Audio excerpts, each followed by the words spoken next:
Welcome back, everyone. This is your friendly neighborhood monkey sentinel. I hope you brought your appetites and your picnic baskets and your cheesy combustibles. Sorry, I I used to have a professor that would say cheesy combustibles, and then look around the room as though he expected a group of 19-year-olds to correct him. When nobody knew what a comestible was, I still have to look it up sometimes.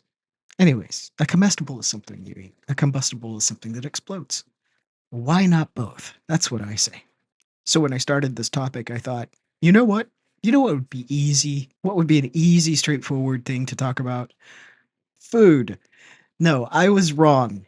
This is not an easy thing, and it's so vast and it's so complicated, and there are so many different layers. It's like a parfait. There's so many layers that it's sorry, I'll stop.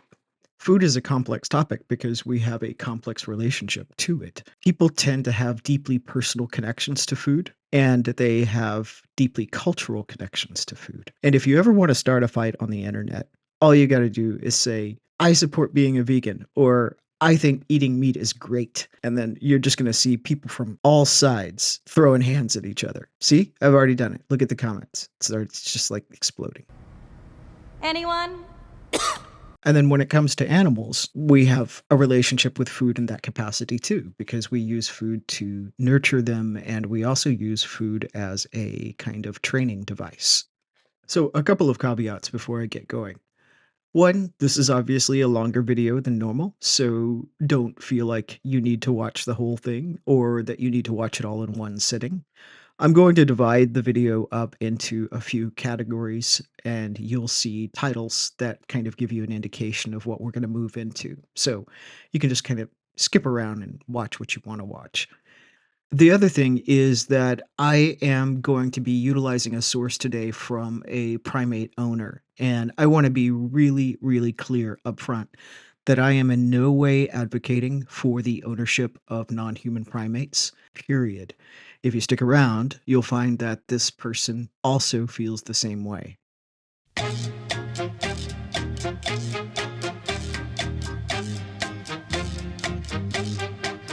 For me, the most obvious place to start this conversation is with the question that I get quite often and that I see being asked in lots of forums, which is what do monkeys normally eat when they're in the wild?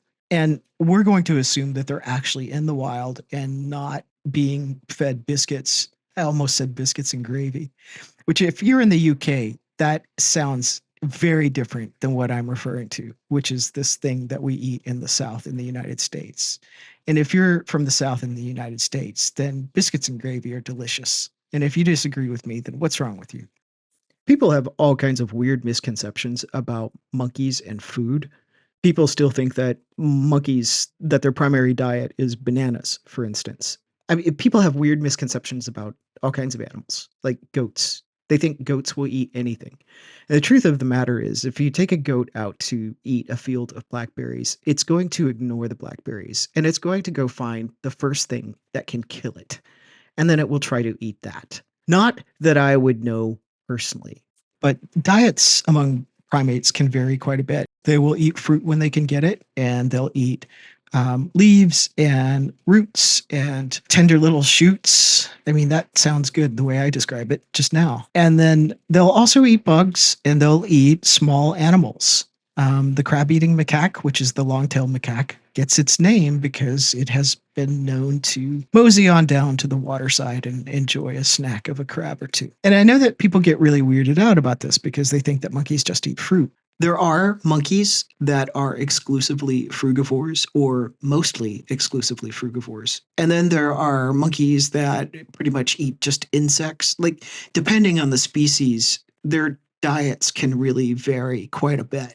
So when we see these videos of macaques sitting around and eating bowls of rice and bowls of cultivated fruit, that seems really good to us. That seems like a really healthy diet, but it isn't, not for them.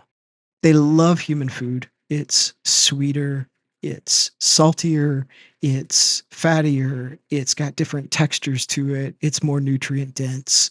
And once they get a taste for it, then they will stop eating their own food and start foraging for human food. It's why you see them going through trash cans. It's why you see them ripping people's backpacks open.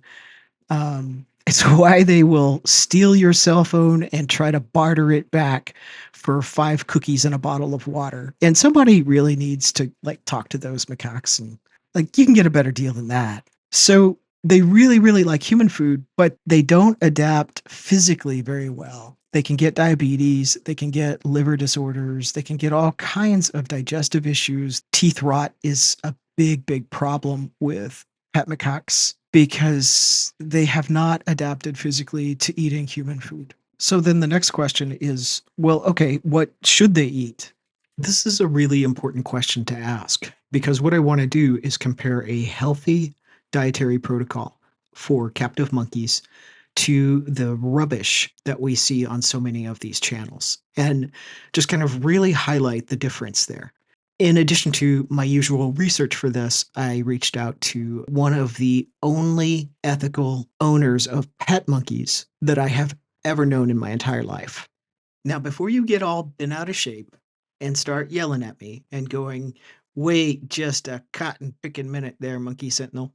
You've always told us that monkeys shouldn't be pets, and here you are using this person who has them as pets as one of your sources. Halt! A riot is an ugly thing. And I think that it is just about time that we had one! But if you're curious on how she became someone who wanted monkeys as pets to someone who very much advocates against that idea, then go over to her YouTube channel, which is Kiara's Corner. It is dedicated to showing people exactly what it is like to care for these animals 24/7. And she is a really remarkable person. She's worked with professionals to develop the best care practices for her monkeys because she did make a 30 to 40-year commitment to taking care of these animals before she really had a change of heart about having them as pets. And she's done so much really good behind the scenes advocacy work. I kind of wish I could tell you some of the things that she's done, but I can't. And again, that's her business to tell.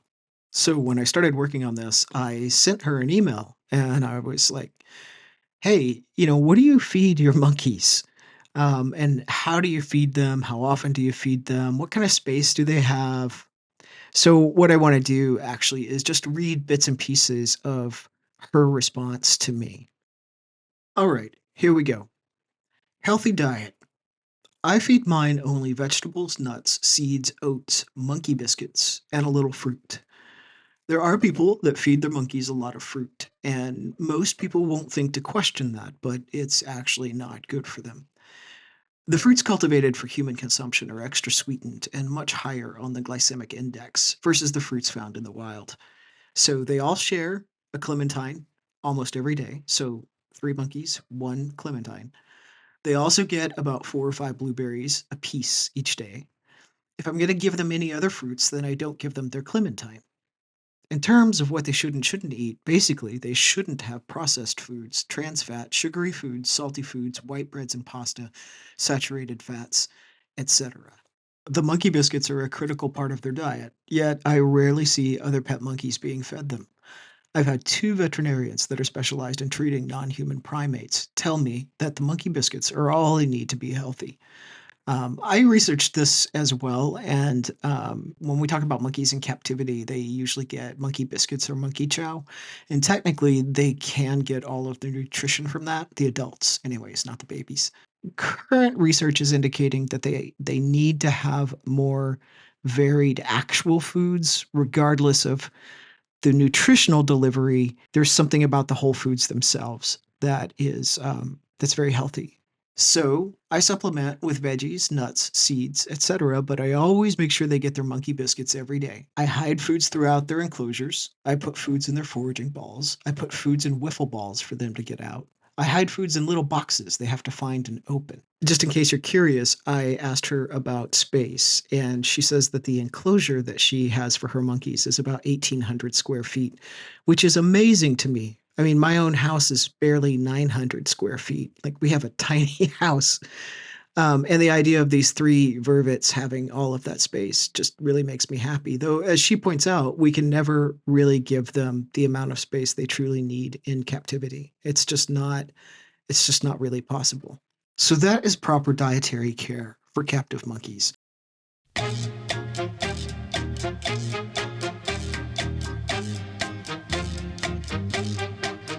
Now I know what you're thinking. You're thinking, okay, Monkey Sentinel, if that really is your name. This is all really fascinating information, but what does it have to do with abuse? What does it have to do with the abusive channels that you're going on and on and on about? Well, let me tell you. Do you see any of the baby monkeys eating diets like the one I just discussed on any of those channels? No, you don't. You see them eating bowls of refined rice and cultivated fruit, like bowls and bowls of the stuff. You see them eating white bread and candy and pretty much everything under the sun except the things that they actually should be eating. So why don't they care? Like, why don't they give them the proper diet? And I know that people will speculate that it has to do with financial resources or it has to do with education about taking care of monkeys. No, these channels, they're for profit. They're for entertainment. They make choices based on what people watch. They feed them this kind of thing because people think it's cute. They don't care about the long-term consequences to these animals because these animals are not around for the long term.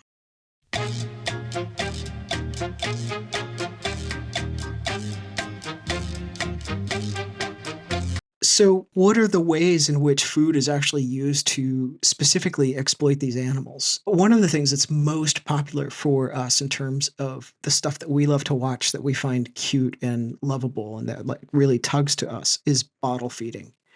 Oh my God, there are so many bottle feeding videos of baby monkeys. And I get the appeal. I mean, I do. I've had to nurse baby animals who have lost their mother um, back to health, and they're too little to eat solid food. But with these baby monkey bottle feeding videos, there's all kinds of problems. It's going to be either a type of formula, either for humans or animals, but either way, it's not going to be specifically designed for primates. And not only that, it's not specifically designed for this type of primate. If you look at milk that comes from the mother, from species to species, it's very different in its nutritional profile. It depends on the activity level of that species and kind of where that species is located and all kinds of factors. So it's going to be a type of formula that is not specifically for that type of primate, or it is going to be cow's milk, dairy milk, which most monkeys cannot digest. It gives them all kinds of gastrointestinal issues. And it also has a lot of sugar and it contributes to rotting their teeth. Or it's going to be soy milk. And the soy milk it's plant-based, and so everybody thinks that's great, but it's also highly processed. And there have been some studies that suggest that too much of the processed soy food can lead to aggressive behavior in macaques. So it's gonna be one of those 4 things. And then there's always the possibility that they're adding things to it, like cough syrup or ketamine or something to sedate the monkey, and that's always a possibility, and in fact, there are some videos I am not going to show you of, monkeys that were clearly poisoned by what was in the bottle. So there's the problem of what is actually in it that is unhealthy, but then there are other issues with bottle feeding. One is that the infants are often usually given bottles that they can't drink from. If you look at this infant and you look at the nipple, that bottle is the size of that entire baby. And if we look at a human baby and I expand that bottle to kind of represent the same size, you could see how ridiculous this is. Most baby monkeys, when they're born, don't know how to latch onto a bottle like this, and they have to be taught how to do it.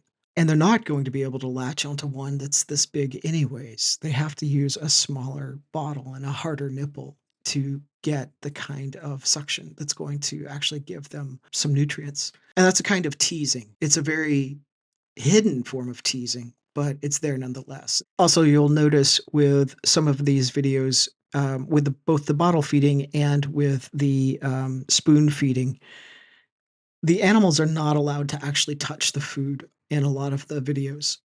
One of the reasons for this is because the owners claim it is messy. And yes, it is, because monkeys are very, very messy eaters. You kind of sign on to that whenever you bring one into your house. But it's also a form of deprivation. It's a form of sensory deprivation, not being allowed to touch your food or to feed yourself. Um, that's pretty insidious.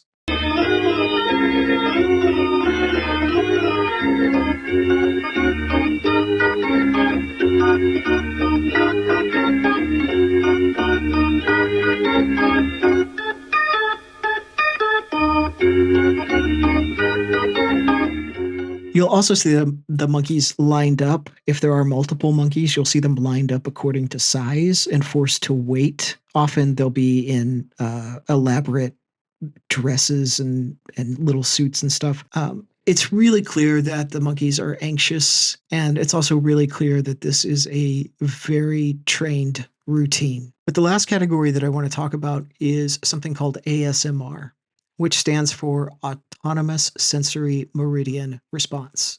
And I know that that is a mouthful. It is a kind of physical response to auditory stimuli or visual stimuli. People describe it as a very pleasant thing. Some of it describe it as like a tingling in the scalp.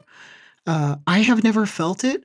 I've never fully understood it because I've never experienced it personally. But people describe it as a very pleasant sensation and describe it sometimes as a kind of therapy. And hey, if it works for you, that's great. I'm not trying to diminish it at all. But calling a video ASMR is kind of linking your work into that idea of it being therapeutic and thus healthy. I find that practice to be very disingenuous and deceitful. With these videos, what we see is usually a juvenile monkey that is put in front of a colorful backdrop, and then a bowl is placed in front of the monkey, again centered, and then usually something like a bag of candy is dropped into the bowl. And then what we watch is the very excited monkey shoving candy into its face as fast as it possibly can. Sometimes the candy has wrappers on it, and we have to watch the monkey grapple with the candy. So there's the crinkling noise, but also the puzzling out by the monkey, which often is very frustrating for them. And then there's all kinds of like crazy things that they will put in front of the monkey that they have to respond to. With these videos, they often shovel food in and stuff their cheek pouches. Old world monkeys have cheek pouches, and they're like little grocery bags. They just like stuff snacks in them for later. Most of the time, monkeys will always stuff their pouches, but not like this. They don't usually stuff to the point of doubling the size of their face. And usually they do it at a much more leisurely pace. So a monkey that gets food all the time may stuff its pouches, but not in this frantic kind of pace and not to this extreme level of volume.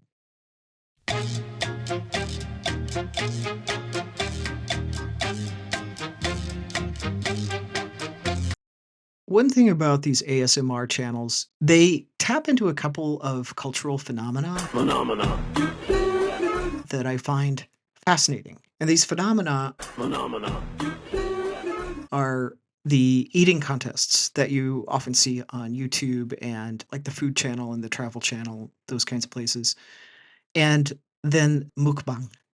In the United States, we have this thing that happens every year around July 4th, which is Nathan's hot dog eating contest. And it involves a lot of famous people, including one guy whose name is something like Chewy Left Nut or something. It's basically a bunch of people who stand in a line and eat as many hot dogs as they can in a certain time frame. I know that they dip their bread in water so that it's easier to digest and swallow, and they shove as much as they can into their faces as humanly possible. I personally find this revolting. I don't understand why people watch it, but that's just me. But I cannot deny that people like watching it. It's wildly popular. And there are eating challenges all over YouTube and all over the Travel Channel, or at least there used to be. There was a show called Man versus Food where this dude went around and, he would either eat the world's biggest hamburger that was the size of a toilet seat, or he would eat a bucket of wings that was spiced with the essence of Satan's armpit. It was so spicy and he couldn't have any milk or anything, couldn't even wipe his hands, that kind of thing. And people would watch and they would see him like really struggling to get through the food, whether it was quantity or spice. I don't really understand it, like I said, but I think that there is a real connection between watching that and then seeing these monkeys shoveling food into their faces. And I know that seems like a little bit of a reach, but go with me for a second because there is another phenomena. The other thing is mukbang, which is a portmanteau of two Korean words. One is for eating and the other one is to broadcast. These are videos that feature people just eating, but not just anything. They're eating prodigious quantities of a thing. They're obviously very popular, and there have been literally reams of academic articles theorizing why this is the way that it is and why people have this fascination. But the reason why I'm making the connection between mukbang and the competitive eating and the monkey videos is because the videos themselves do it. Like literally, it's in the titles. Maybe not competitive eating, but the mukbang is in the title of many of the monkey videos and also other videos where animals are just eating and eating and eating. Uh, Hamsters and gerbils and turtles and tortoises and everything that you can think of. But here's the hard line. Humans have consent. People can choose to engage in competitive eating contests or mukbang videos as much as they want. They can shove as many hot dogs into their faces as they feel like. Animals cannot consent to this. This is exploitation, and it is unhealthy for them. It is unhealthy for all of the reasons that we have talked about previously, but it is also unhealthy because people like to watch these videos and therefore watch them and it's a cycle that just goes on and on and on and on. It's like a trap that just gets set for these poor animals. It also opens the door to a very specific kind of torture, which is forced feeding. And I'm not going to go into it very much because Yardfish has covered it in his videos, and there's really no reason to give the monkey gropers any more airtime than is absolutely necessary. So, the forced feeding is the most extreme example of how food is used in this kind of exploitation and abuse of these animals. And it's certainly the most graphic and extreme example. I'm much more interested in the less obvious examples that I talked about earlier in the video. My goal for all of this is to kind of point out what is right in front of us to help you see the things that are kind of so obvious that we don't see them. This is a business. Monkey videos are a business. They are part of the entertainment business, and the choices that are made are often very, very specific. All right, that's it. That's it. That's all I got for you. I hope that this was insightful and interesting, and that it gave you maybe a broader framework of understanding the nature of food in these exploitation videos and how it's used to get us to react as much as it is to get the monkeys to react. I hope that it helps you understand maybe tying it into larger phenomena in the world around us. I don't know. I just wanted to work the word phenomena in one more time before I was done. Okay, I'm done, I swear. All right, I'm going to go have a parfait. See you next time. You know what else everybody like? Parfaits. Have you ever met a person you say, hey, let's get some parfaits? They say, hell no, I don't like no parfaits. Parfaits are delicious. No!